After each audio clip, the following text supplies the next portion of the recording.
Just how will ethnic minorities in California factor into the 2020 election? Perhaps in ways we don't expect. What's unique about President Trump's response to Iran's recent attack on a US surveillance drone? And how might issues surrounding free speech on college campuses be related to persecution seen on the other side of the world, in places like communist China? This is American Thought Leaders, and I'm Jekielek. Today we sit down with Shawn Steel, Republican National Committeeman for California, who has had a legal practice in Orange County for 30 years. We discuss Trump's 2020 campaign, why Steel became a Trump supporter, and Steel's views on the current state of conservatism in California. And on the heels of the recent State Department report on international religious freedom, we explore the importance of freedom of belief in America and beyond. Shawn Steel, wonderful to have you on American Thought Leaders. Thank you. This is exciting. It is exciting. President Trump just launched his official 2020 campaign in Florida, and you're the California RNC committeeman. Were you there? I wasn't there, but I think me and millions of others were watching it on TV. It's the biggest campaign re-election start in American history.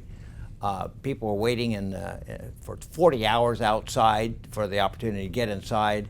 Tens of thousands were outside. It was a great, robust opening compared to the Democrats, where they could get maybe 10 in the room or maybe 1,000 in the room, usually people being forced by the unions to show up. It's a much different contrast. It was a joyous occasion.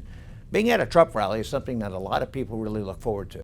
So you've actually been involved in conservative politics in California for a while. Yes. I mean, you were working on Barry Goldwater's campaign back in '64. That's incredible. I was a child, and yeah. I loved it. And then Reagan as a governor. Yes. And so you've seen all sorts of changes over a great many years. You know, we've gone through eras, epochs, where conservatives were out of fashion. Democrats were running the roost. Liberal Republicans dominated the Republican Party. There were some very scary times. The 70s was very depressing because, the communists were winning everywhere and the Soviet Empire was expanding and they were sending troops throughout Central America. The Vietnamese War was going very badly. Conservatives were losing. Richard Nixon was nearly impeached. And then it came back with Ronald Reagan. So I've seen the really bad times and the really good times.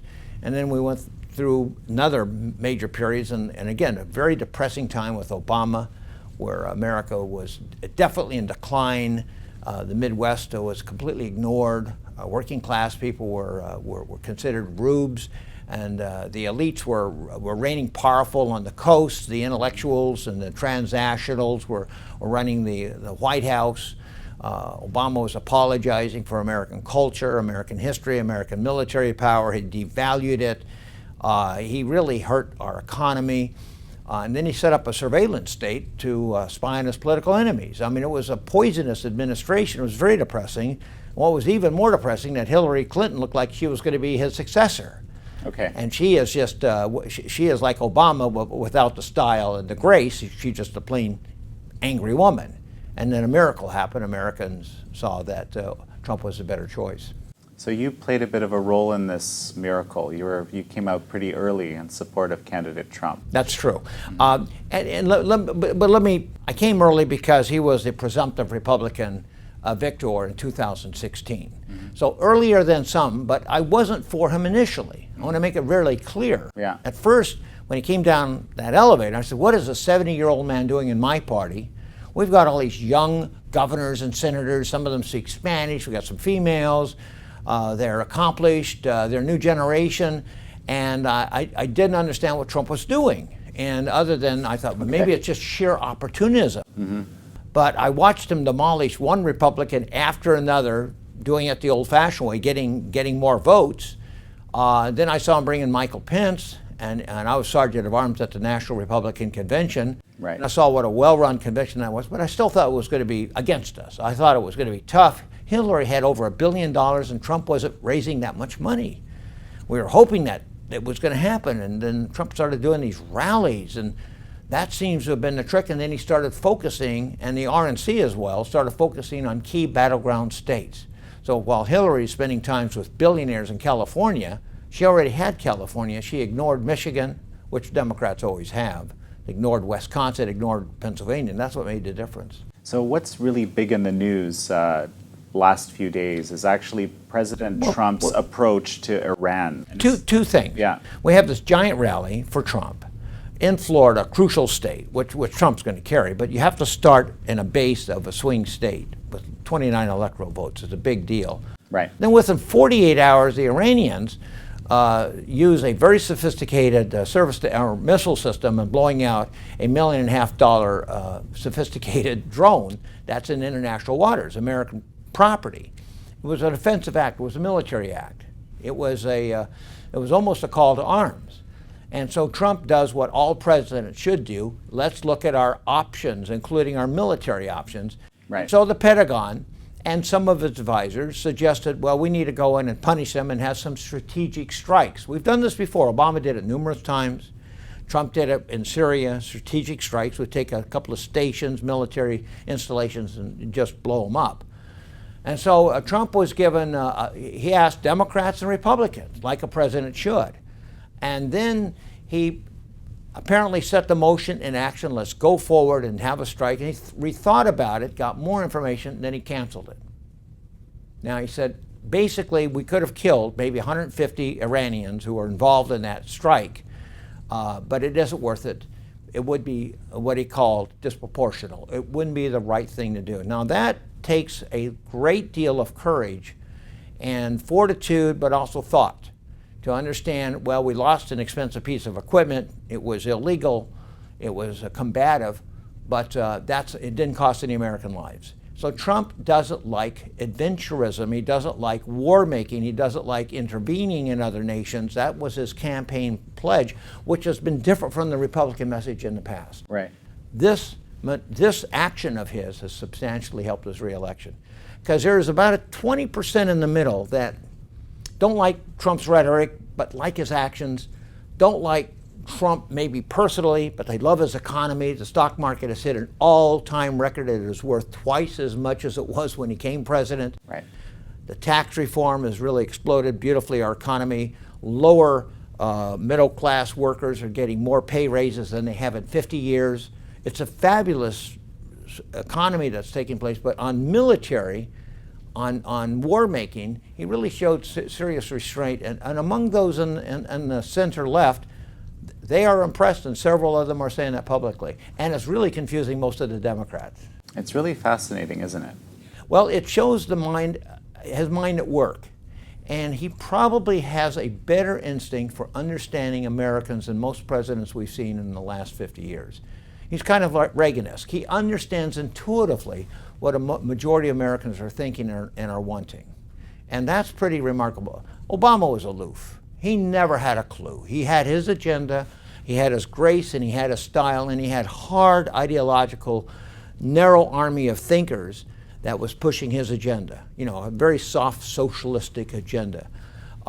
This is different. Trump likes making decisions, but he likes listening, and he likes being in the hinterland. He spends a lot more time out of the White House than he does in the White House. Shawn, you've been based here in Orange County for quite some time, and in fact, in the midterms, Republicans didn't do very well here. I think lost all 4 seats that fit into Orange County. Well, Yeah. California had 14 Republican congressional representatives. Now it's down to 7. That's Right. out of 53. Right. California is one of the bluest states in the union. Lots of reasons for that. Pretty easy to understand. Basically, if you squeeze the middle class, we have freedom of movement in America, and we've been losing populations. We're going to lose another congressional seat like we did 10 years ago. California's not growing anymore. It stopped about 20 years ago. That means my base of Republican supporters are physically getting up and leaving and moving to Texas, Florida, Oklahoma.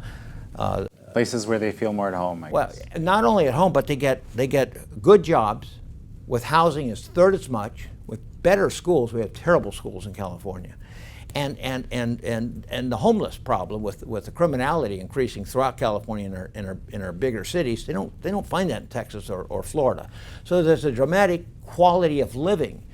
Americans are free to come. For 150 years, when we became a state, people wanted to come to California. They Right. wanted to live in the Golden State, but sadly it's run by basically kind of cutthroat union people that really are concerned more about pensions and paying public employees than most anything else. And then you have a coalition of rich gazillionaires from Silicon Valley that are green extremists. Then you have identity politics. So now we have the largest concentration of poor people percentage-wise in America. It's not Alabama, it's not Louisiana, it's not Mississippi anymore, Right. It's California. It's growing. So you have a dependent class that want Democrats because they like the free stuff and the support. And then you have the super wealthy that don't care about the taxes. They just like the lifestyle. And they are actually working together, but they never talk to each other. The middle class is our party, and they're leaving at the rate, according to the Sacramento Bee, just a week ago published, at 130,000 last year. That's 2,500 a week are leaving California. More are leaving than coming to California. We've lost 4 million, have left more than California. We're the leading out-migration state in America. Consequently, hurts my party. Because going back to Abraham Lincoln, we were farmers and merchants and ranchers and small business folks. Right. That same model is still alive. Democrats get the poor and the super wealthy. Republicans have what's in the middle. So there's one bit of good news out of this for your viewers. We're exporting Republicans. I expect you to give them a red carpet and send me a thank you note. That said, you have your job cut out for you as RNC committeeman. Well, in Orange County, up until 2018, we're the largest metropolitan area in America that's Republican dominated. And then we ran into what's called, remember the blue wave you heard about? That got Nancy Pelosi. It's a green wave. Okay. Now think about this. What's a green wave? Nancy Pelosi raised $200 million in California alone to take out 7 congressmen. What kind of money is that? That could actually influence and take over political parties, I think, in France and Germany and Italy. I mean, $200 million is staggering. That used to be a presidential campaign, but for 7 congressional seats. Now, the Republicans also raised $65 million, but we're talking about a 3-to-1 disparity. We're talking about major mainstream TV, tens of thousands of people in the field that were hired and paid to knock on doors. And then we get into this nefarious thing called ballot harvesting. Right. And the Democrats created a new law that was effective for this election. They manufactured it beautifully. So they registered lots of people that have never voted before. That's okay. And then they would instruct those people, we're going to be back a year from now. We're going to be collecting your ballot. Oh, great, thank you. Because many of the new voters have never voted, ever. So they didn't even know what going to the precinct is, what standing in line is, what punching a ballot is. So they were told, we're going to be by your house, we're going to knock on your door, and we'll help you fill out the ballot. You know, and that's kind of dangerous stuff because now you're getting into the area. It's obviously highly selective. It's not only highly selective, it could be thoroughly dishonest. And you could have literally, and I'm not exaggerating, it doesn't have to be a human being who picks up the ballot. Under the law, California, anybody could be an alien. It could be a mafioso from Italy. It could be a space alien. But people are giving up their ballots because they're asked, say, hey, we're here from the Democrat Party to help you out. Give me your ballot, and I'll take it down to the register of voters for you. Who does that? But it's a strange phenomenon. Ballot harvesting is a perfect description. They're out going to strangers, getting ballots, and giving it to strangers, and it really disrupts the democratic process. Oh, fascinating. So, are we expecting this practice in 2020 as well? Well, ballot harvesting has many approaches. One is going door to door, and the Democrats were very successful in doing that. But also, the idea is that if you have a church and you invite everybody, bring your ballots. Let's talk about the issues. Okay. That could be legitimate, and now Republicans are figuring out that's what we need to do with our churches and our synagogues, because we have a lot more Jewish conservatism than we ever had before, because Trump's pro-Israel, adamantly pro-Israel, and the best friend for Israel, and a lot of Jewish Americans get it. And at the same time, there's retirement communities, very conservative, gated, and again, we're asking for community gatherings to come together. Let's bring your ballots. And we'll have a strong box, so there's no question where you're, we'll have a security guard there. So we're experimenting with that too, with retirement communities. We're going to have a big public meeting. People will vote privately, without looking at each other's ballot, and they have to seal it and sign it themselves. That's how it should be done. So we have to learn how to adapt. And that's taking advantage of this law as well, That's just right. in your own way. Yeah. Very interesting. Well, you have to so you're just adapt a bit slow at the wheel. Right. Okay. Right.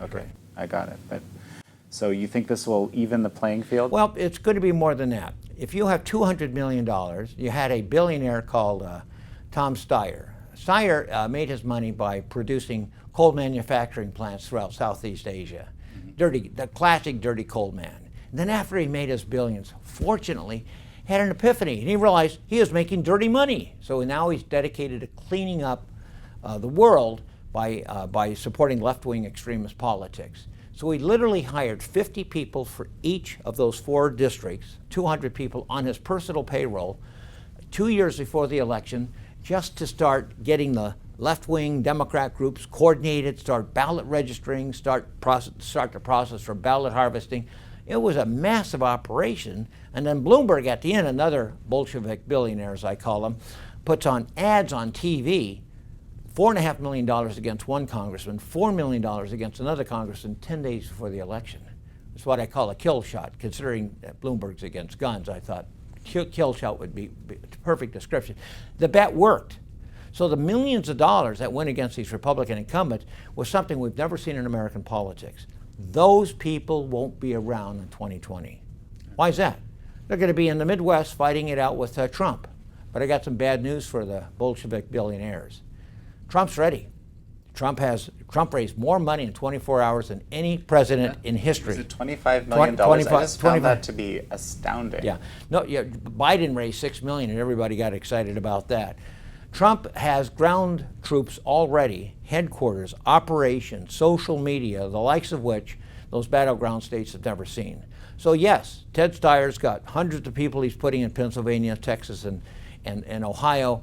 The Trump operation, the Republican Party, conservative groups, Christian groups, pro-life groups are there by the thousands. So it's going to be quite a titanic struggle. But Trump seems to have more energy than any single Democrat that I know of. Back in California, we're not going to face that wall of money. We have credible candidates. Personal take advantage of you in this sense. My wife's running for the most Republican seat in Newport Beach in California. It's +8 Republicans. That means there's more Republicans than Democrats. She's a supervisor that represents 2/3 of that area. She's an immigrant, so she's got a great story. Her family fled from the communists in North Korea, so she's got that story. She's trilingual, and she's popular. She's been reelected there 4 times in the last 13 years, so she's got a base of support. The Democrat, nobody knows who he is. We have another powerful immigrant candidate, Young Kim, in a Tustin area, North Orange County. Yeah, we thought she won last time. Actually, she did. She won by 14 points on election night. 3 weeks later, she lost by ½ a point. With the late vote coming in, with ballot harvesting, lots of magic going on. Do you think there was something nefarious behind that? No, I think the Democrats ginned up the system, they changed the rules, and they got out votes that we've never seen before. They had a massive ground operation. I won't say it was any dishonest voting, but they really manipulated the election law in a way that we've never seen. They've changed that election law 100 times in the last 10 years. To make it easy. Literally? Oh yeah, and I'm not saying it's evil. I like to have more people voting, but when you have people that don't know what they're doing when they're voting and having somebody else vote for them, that's a violation of federal law. And there's lawsuits against the Secretary of State now because under federal law, you're supposed to clean the rolls of dead people. Believe it or not, we don't need to have Chicago and California where you have people that have deceased that are still active, they seem to be active voters, or people that have moved. What about somebody that's moved that hasn't voted in maybe 10 years? Why is that person still on the ballot? He might have registered to vote elsewhere or in another state. So we have lawsuits. We just won a big one in LA County. Guess what the numbers are? LA County agreed to remove 1.5 million people from one county. Right. Most counties don't have a 1.5 million people, period. So they admitted that they had 1.5 million unqualified people as voters in Los Angeles County. That's where you get into the fraud. Just staggering. Who's voting for those people? And that's a metric situation. It's very dangerous. So, no, this is actually quite interesting because, I've certainly talked to a number of people who really see the future for Republicans or conservatism in general in California as quite bleak. I don't see it that way.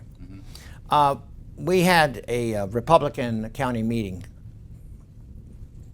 last Monday, and we had a number of candidates on the stage.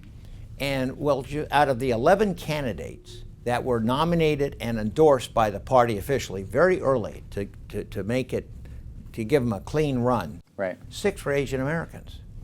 We have 4 assemblymen elected in Orange County. We have most of the assemblymen in Orange County.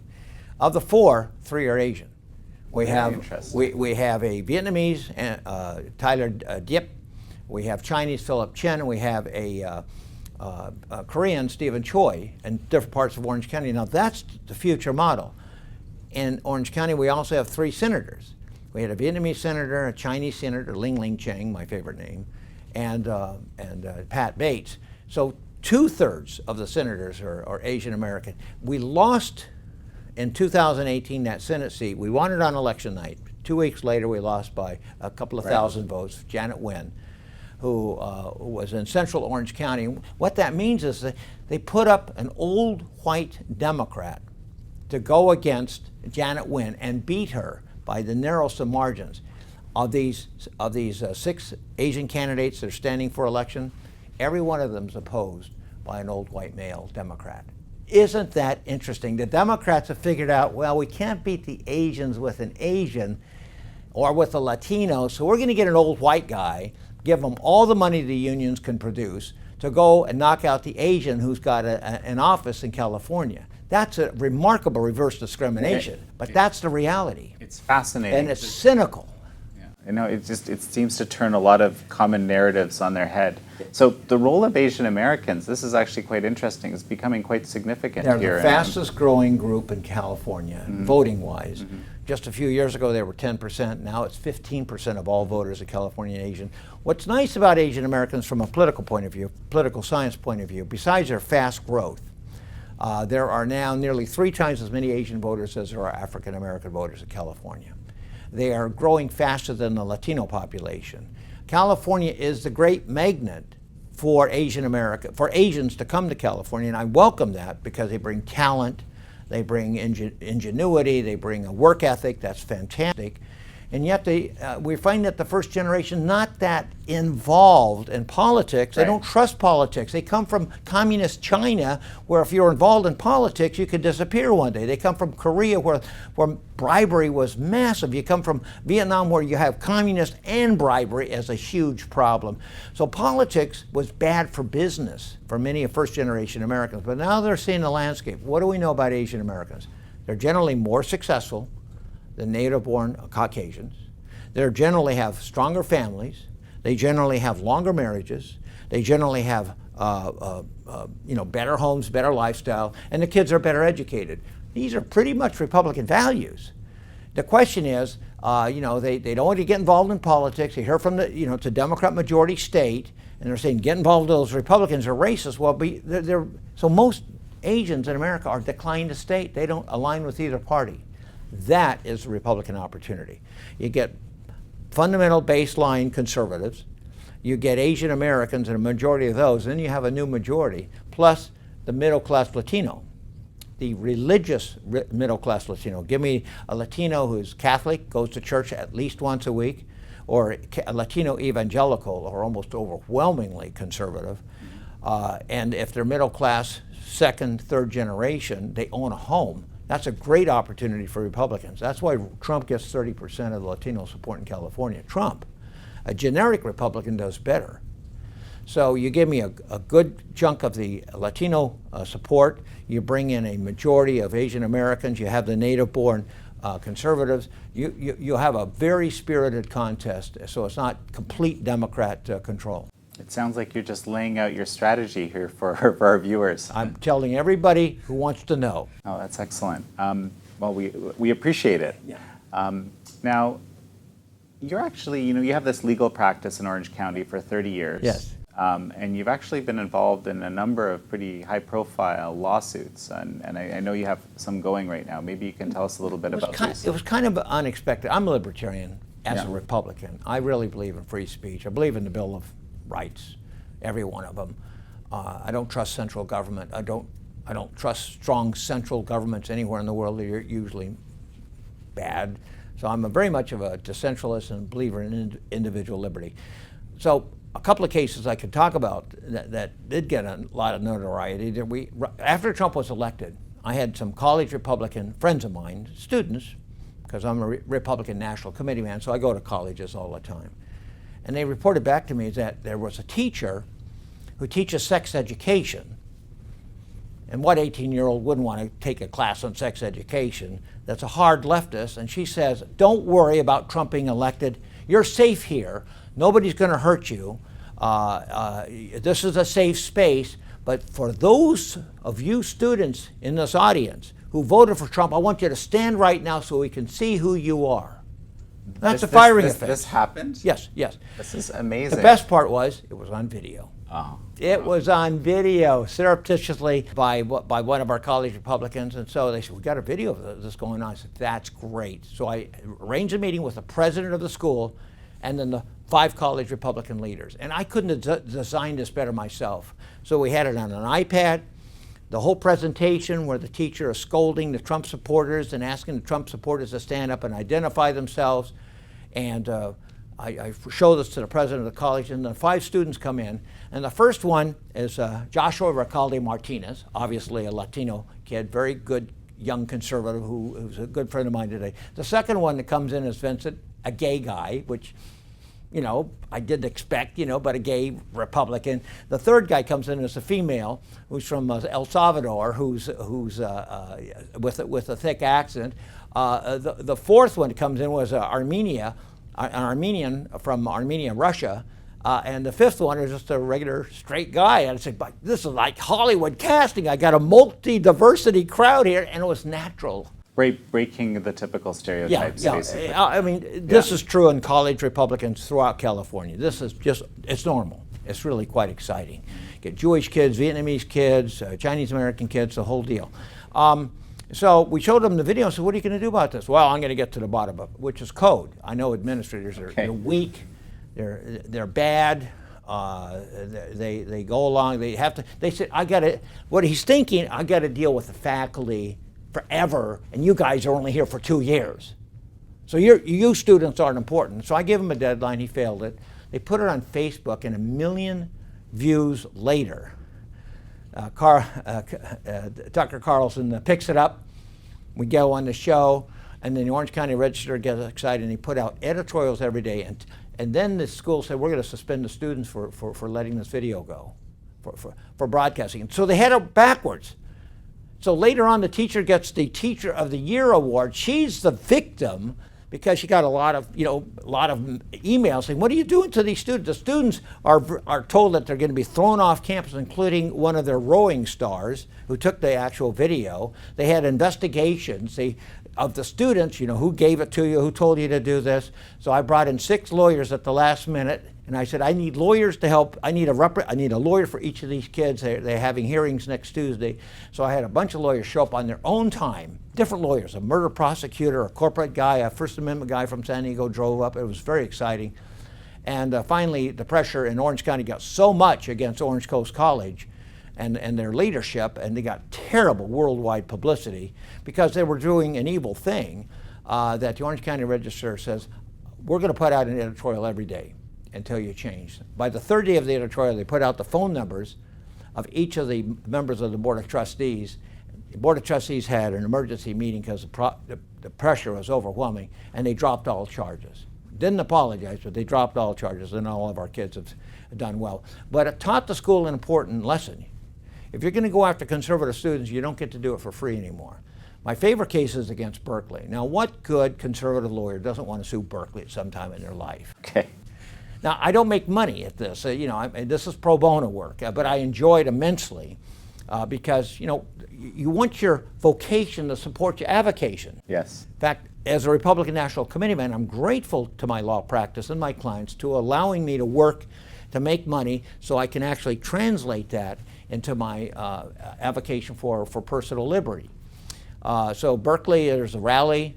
These 4 students are beat up mercilessly. One is stomped down, was wearing the Omega hat, knocked unconscious, straddling an overturned bicycle. Right, I remember this. Bicycle guard. And this Antifa is taking pictures of them, putting it on Twitter, 6 of them, saying, I got the fascists on the ground, I'm going to kick them again. I got the fascists, and now these liberals tell me to quit kicking him, so I'm going to give him one more kick, and he's unconscious. And it's really sad. You see the guy staring, and he's clearly unconscious. And but he signed it Eugene B. Debs. And that was a socialist candidate for president in 1900, 1904, 1908. And, a loser, but somehow this Antifa guy identified with the socialist candidate for president, 100 years earlier. We have one of our clients works for Bitcoin, a cybersecurity specialist. Okay. She did a 3-generation analysis and found that it's Ian Miller in Berkeley. He works at Berkeley. We discovered who he is. We're suing him.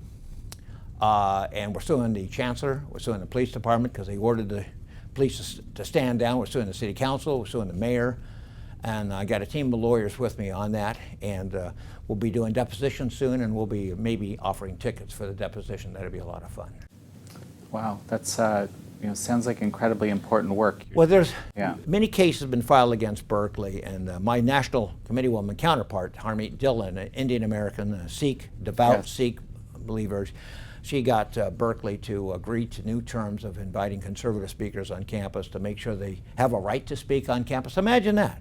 Berkeley, the free speech movement, there's a problem about having free speech at Berkeley because the intolerance of the left, they don't want a conversation. They don't want to hear what you have to say. They just know you're evil and your information shouldn't be publicly broadcast. Well, this is a totalitarian thinking. That's what you get in China. That's what you have in Russia. This is what totalitarians always do. So speaking of China, actually, I was thinking about this recently. You were recently in a Fox News piece. Yes. About, the piece was basically about a film that's going to be coming out where there's footage was smuggled out, I think for the first time ever, from labor camps in China. And you say some pretty stunning things. Can you tell me a little bit more about this? This is one of the great unknown stories. Most educated people know something about the gulags in North Korea. Not much, but a lot of information's come out, a lot of witnesses have come out. But what we don't know are about the gulags in China, which are much more vast. We do know, and much more, that 1 million Muslim Uyghurs are literally in concentration camps. 1 million. But it's such a large number. But also Christians are under attack, and their churches are being destroyed, and they're being surveilled and harassed.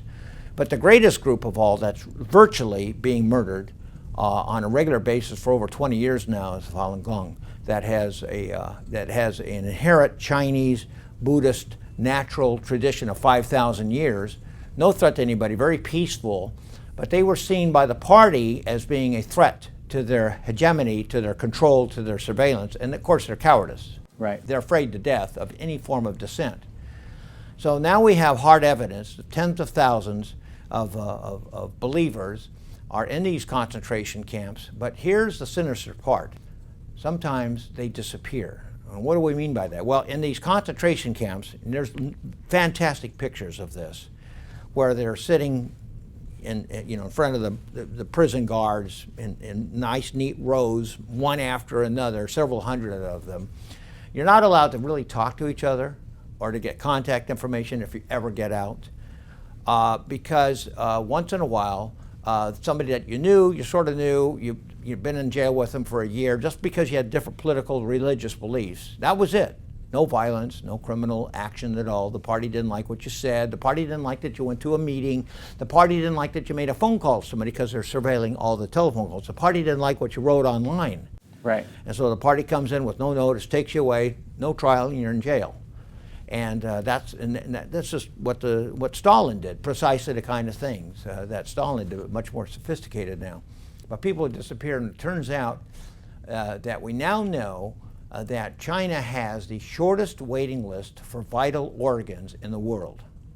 As you know, sometimes 2 weeks. Yeah, right? as you know, in Stephen Jobs, one of the world's richest, most powerful people, his liver failed.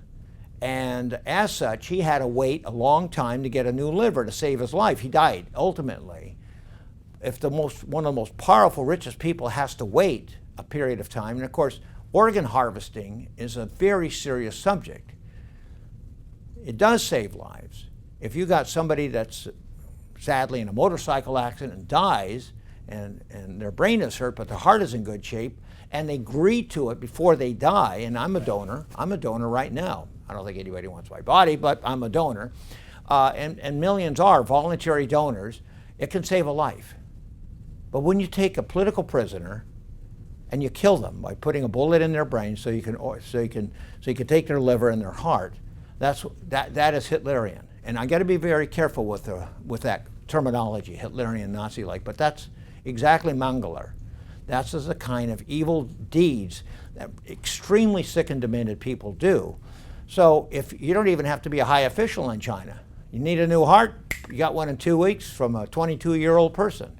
Good, healthy heart that matches beautifully. We've reached a new nadir, a new low level in civilization. And now the evidence is coming out, and there's widespread acknowledgement from credible sources that this is ongoing and has been going for maybe 20 years, particularly the last 15. Right. And now we've got more and more information coming out. It's such a scandal, such an outrage. I wonder how Apple can really be happy to have their manufacturing plants in China in such a despicable political environment. How does American businesses thrive and happily work with this kind of a nation state that is doing flagrant, disgusting, anti-humane type of actions on a regular basis, let alone getting stolen their technology at the same time, let alone being monitored themselves at the same time? I don't get it, and I'm very glad that Trump has a robust effort to change the Chinese behavior when it comes to American businesses. No other president has even gotten close to that. Most of our presidents in the past, Republicans and Democrats, have been basically collaborators for the Chinese government. Again, for full disclosure, the Epoch Times broke this story back in 2006. I remember when I first saw the evidence of the short wait times, that was kind of what pulled me into realizing, wow, this isn't just a crazy theory. Did you believe it the first time? The first time I heard it, I thought I didn't believe it. Yeah, I didn't believe it. Because it's just so outlandish, right? I had a little more sensitivity than you because I have a lot of family and relatives in Korea. And this kind of stuff, now North Koreans aren't smart enough to even do. You understood it was possible. Yeah. But I understood the mentality of a communist dictator with all power. They can do anything to you. They prefer torture, but the Chinese have taken it on a higher level. They're just using these healthy young specimens to make sure that the party elders can live longer and better. Yeah. And it's diabolical. It's something that wouldn't even make a good science fiction plot because people just wouldn't believe it. But now I think we've passed the threshold of they're really doing this, aren't they? Yeah. And I think you're having conferences throughout the world, and of course the Chinese officials they deny everything. Totalitarians always do. Right. But I think the word is getting out, and it needs to be. I think there's going to be a lot more revealed. Right now, I suspect there are tens of thousands of videos that will be getting out of China, surfacing so we can see the evidence. And the Chinese petrified on this. But there's 1 billion people. Well, and it's also a $1 billion business, these organs. It's just they started with the officials, and then they went to basically whoever's willing to pay $100K or whatever it is for a heart and so forth. And actually this tribunal, just about a week ago, this tribunal, which was led by the guy who prosecuted Slobodan Milosevic, actually found very, very clearly, this expert panel, that this is very much a real thing. And they were just debating, should it be called genocidal or is it just a crime against humanity? It's just, I'm very thankful to hear that this is really now getting out into the open. So I got a further question. How many people from outside of China are going to China for an organ transplant? Now that would be fascinating, and let's get it out there. Are we having elderly or just sick people going to Beijing for a hospital excursion, for an organ transplant. That would be demonic. People would have to realize you're getting a body part from a live human being that was killed just so you could have their heart. Now, who does that? I mean, that's a form of cannibalism. Right. And you know, I will ask my Democrat friends, where do you stand with this? Are you opposed to it? If there's anything decent about human liberty, if there's anything fundamental about the value of an individual life, where's the morality of killing a political prisoner to harvest their heart to give it to some guy that's got money?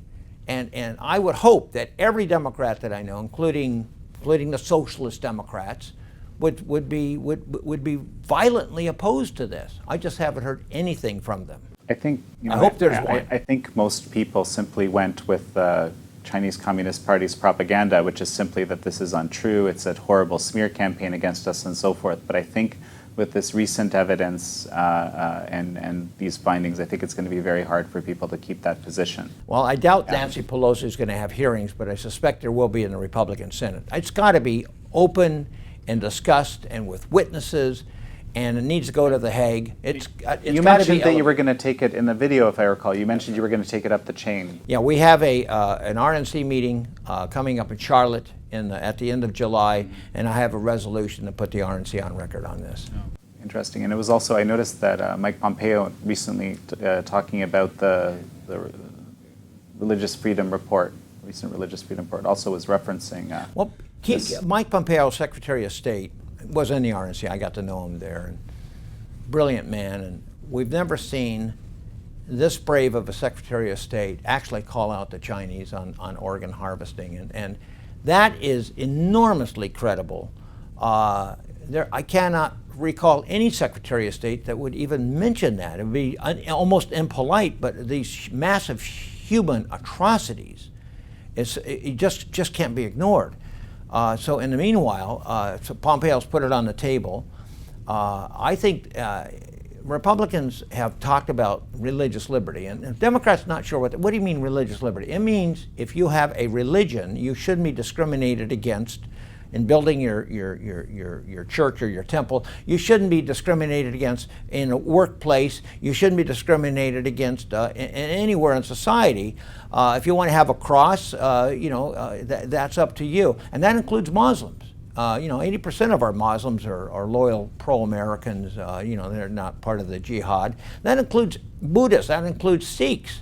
America's been the most tolerant nation on earth. There's no other nation even close to our level of tolerance. And the Democrats don't get it. They don't understand. They think religious liberty has something to do with just Christians. It's not true. So when Pompeo comes in on that, that's another great majoritarian point of view that puts the Democrats outside of the mainstream. So do you think, what occurred to me after I saw him speak actually, there's some years ago, maybe 20, maybe a bit longer years ago, there was this kind of decoupling of the issue of human rights and, let's say, economic engagement, right, with China. And this, when I heard this, I thought, my goodness, maybe there's a possibility here that there will be a recoupling. Do you know anything about this? Well, sadly, it started with Nixon. Yeah. Nixon was pretty cold-blooded, obviously. I'm not a big Nixon supporter. It never was my favorite hero at all. He had terrible economic policies in America. He gave us wage and price controls. He gave us the EPA. He gave us affirmative action. Terrible stuff that the liberals have gone way downstream on. So he didn't really have a good economic theory, or wasn't a free market kind of guy. He looked at China as a buffer against Russia. Right. So he cut a deal, and even though the Chinese have vast prison camps and vast control, it's a one-party dictatorship, he cut a deal, and the deal was, look, let's work together politically.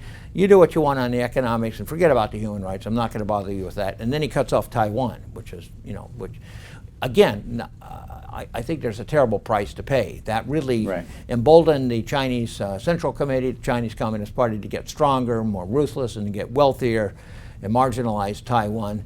And Nixon's short-term view, well, it's going to push back the Russians, and it did to a certain extent, but that's the origins of it, sadly, with the Republican. Every administration's followed that point of view. You do what you want to your own people, it's none of our business, as long as it's not an American citizen.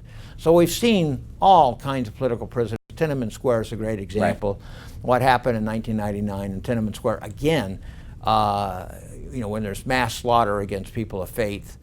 Now we see what's going on with different religious communities in China. It's got to be brought out and focused. Most leftists in the world like to attack America. When we treat our people better than any other country in the world, have due process and rights more than anyone else, and they'll find a bad police shooting and say, well, that's American, that's not true. You look at the rest of the world, they don't have anything comparable to our civil liberties. And so the hate America crowd that oftentimes the Democrats are part of don't see the bigger picture. You go ahead and hate America all you want, but you might want to take a peek at what the Chinese are doing to their own people, what the Russians are doing to their own people, what other nation states are doing. You'll find out, in contrast, America is the land of freedom and opportunity, and that's why we have this huge worldwide effort of people wanting to come to America legally or illegally. Right. Well, Shawn, I think we have to finish up, and this is actually a very powerful place to end, I think. Yeah, well, I love this country. I think our faith, our traditions, and our history is going to keep us going for another 100 years, but you can't take it for granted. You get, every 20 years, America has to recreate itself. After Ronald Reagan, I thought, we're not going to get another Reagan. We get a Trump. I never dreamed that Trump would be in action, Reagan-esque, in a way that we haven't seen since Reagan. And I'm just grateful that Trump is our president. I'm grateful that he has more energy, and I hope and trust the Americans will re-elect him. Shawn Steel, pleasure to have you. Thank you. Thank you, Jan.